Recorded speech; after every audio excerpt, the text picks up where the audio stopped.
All right, Haiti, we can go ahead and start running some of this footage. This is C1. This is troops arriving in Port-au-Prince, Kenyan troops arriving in Port-au-Prince yesterday. This block is called Haiti on the screen. It could also be called Kenya, though, Ryan, because this was unfolding. It should be called America, though, right? Right, or yeah. This was unfolding as just, we could literally put it on a split screen with what was happening in Nairobi yesterday, which was just a demonstration that, as of right now, according to the Human Rights Commission of Kenya, left 22 people dead. A section of their parliament, as the BBC reported, quote, went up in flames as demonstrations against a new tax proposal escalated. I'll keep reading from this BBC report. They said protests against an unpopular finance bill, which included several tax rises, have been going for days, but they escalated on Tuesday as MPs passed an amended bill. Protesters broke into parliament, vandalizing the interior and setting parts of the complex on fire. The ceremonial mace, symbolizing the authority of the legislature, was stolen. Police opened fire with live ammunition, killing at least 5 people, according to the Kenya Medical Association.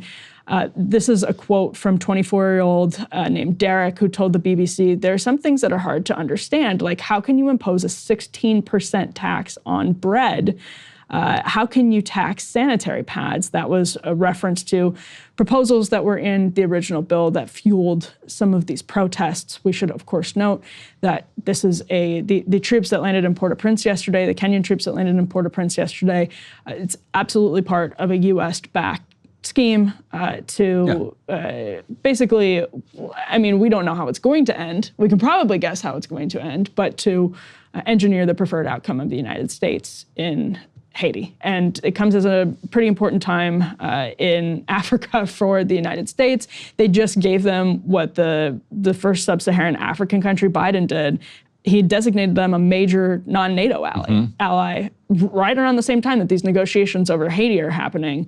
We can put that up. I think that's C5. Sorry to jump around on you, but yeah, you can put up C5 there. It all goes together, and that's one of the important things here. Yes, and so William Ruto, one of the things that the U.S.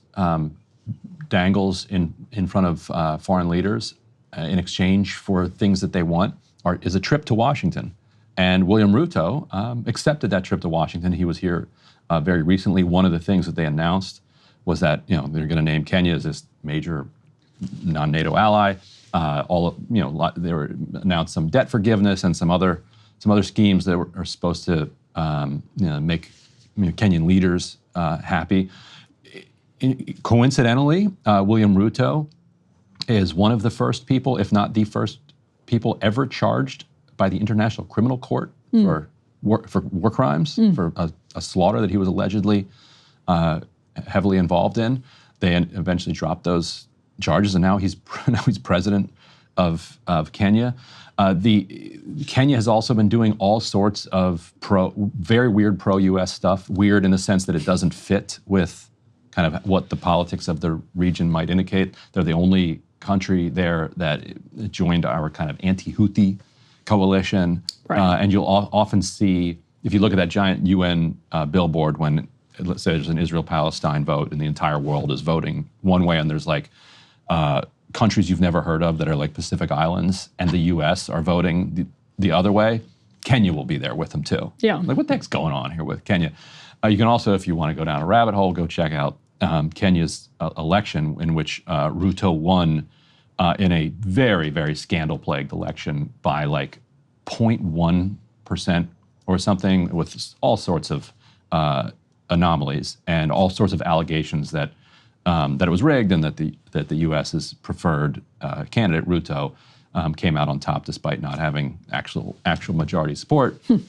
And fast forward, U.S. wants international troops to go into Haiti. The U.S. feels like, we can't. We've sent in the Marines too many times into Haiti. But we've sent the UN too many times into Haiti. Right, and it feels racist. It's like, well, we need some African troops to like do this invasion for us.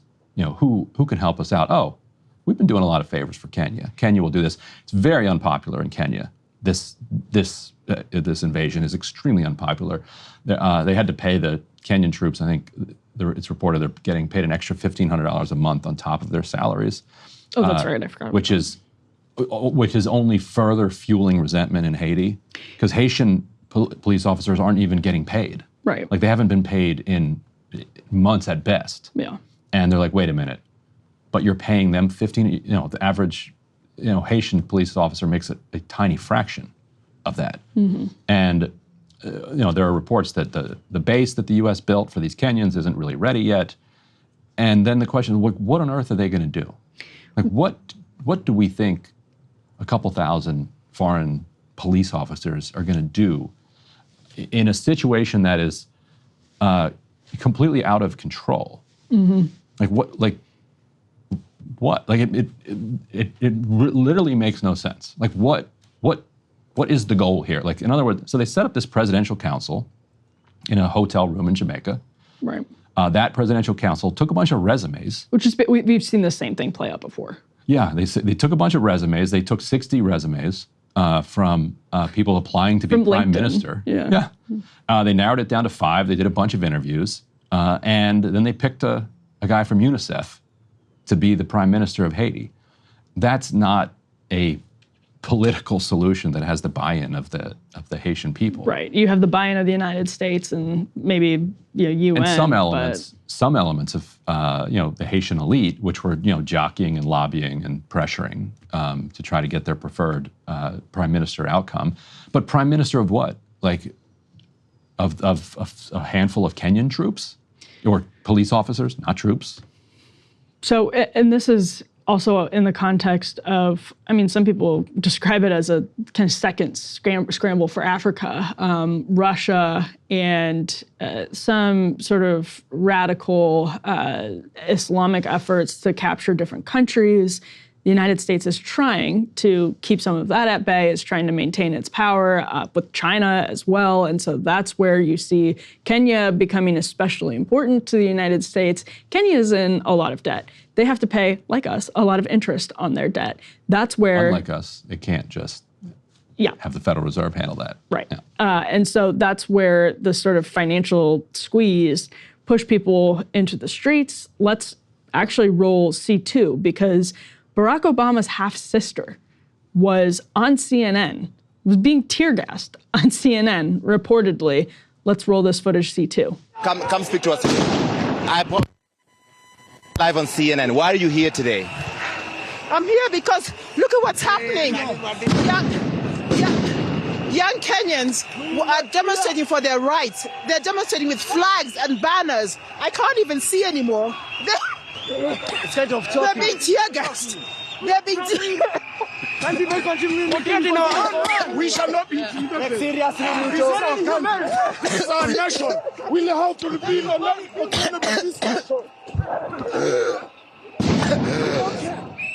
So that sign, if you were watching, it said "Colonialism never ended." One of the fellow protesters with Alma Obama had a sign that said "Colonialism never ended." That was tear gas. You could hear shots in the background, so we can put the next element up on the screen here. That's because, they were fired. Their protesters were being fired on in the streets. Obviously, we mentioned earlier that part of the parliament went up in flames yesterday as well. This is from the Associated Press, quote, "The finance bill was meant to raise or introduce taxes or fees on a range of daily items and services, including internet data, fuel, bank transfers, and diapers. Some measures were stripped as anger grew, and it's all part of the Kenyan government's efforts to raise an extra $2.7 billion in domestic revenue." Obviously then, sending well-paid troops to Haiti, not going to be popular either. I'm assuming, and actually I think the U.S. did pay for that operation. Yeah, the U.S. is paying for it in lots of different ways. Right. Yes. And meanwhile, some people watching might say, well, what do you want to do in Haiti? Well, not that. Like, that's not, like, just because you don't have any other ideas is not an argument for sending an international, like, invasionary force in to try to occupy Haiti. Like, there are Haitian political elements that are trying to work toward some type of solution. And if the kind of United Nations want to support that, they can do that with support for Haitian farmers, Haitian merchants, Haitian businesses, Haitian organizations that are trying to come together, and you can help import the things that they need to get off the ground. But just coming in with more guns and putting Kenyan troops in a base is only kind of suppressing whatever political reckoning and political dialogue needs to happen to eventually get somewhere. Yeah, we've tried it a million times. We've been trying. We have been trying to impose some type of situation on Haiti for 200 years. Well, with similar methods too. I mean, very similar methods. Yeah, we just dress them up differently, and the troops are from different countries, different times, but same thing. Yeah. Hey, if you liked that video, don't forget to hit the like button and subscribe to Breaking Points. If you want to see the rest of Counterpoints, go to breakingpoints.com to become a premium member and get the full uncut show every morning in your inbox and on Spotify.